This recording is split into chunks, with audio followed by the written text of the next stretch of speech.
There is one scripture that has been taken out of context for many, many years to reprove God's claim of his sufficient grace. And they indirectly do it. And many of you hear me now will say, what do I mean disprove God's claim about his sufficient grace? That's what people do when they disregard the power of the grace of God to save.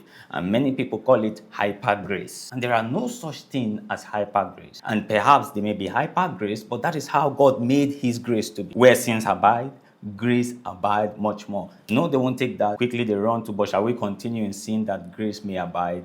But do we understand what it means to be saved by the grace of God? And I will try to help you understand this by taking into context the scripture that has been taken out of context.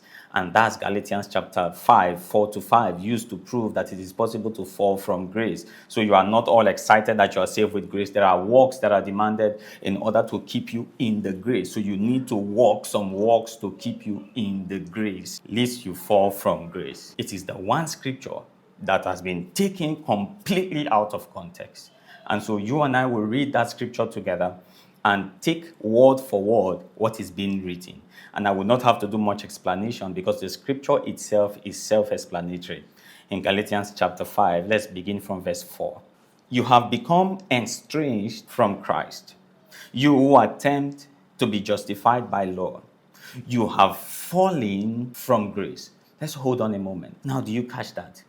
He said, you who attempt to make yourself perfect, you who try to be righteous and perfect before God by keeping laws through your works, you have stopped holding on to the grace of God, which does not demand the works of man to be made perfect. He said, you who attempt to be justified by law, by keeping and observing the law, you are falling from the grace. You have stopped holding on to the grace. Those who seek works, they are the ones who have stopped holding on to God's grace. It's to them that the scripture says that they have been estranged from Christ. They have cut themselves from Christ because they do not trust his grace, as they count it insufficient.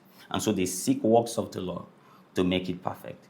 Now, for us who depend only on his grace to save us, the scripture says, for we through the Spirit eagerly wait for the hope of righteousness, not by law, but by faith. That is, our hope is in God and his power to make us righteous people, and this is what we wait for.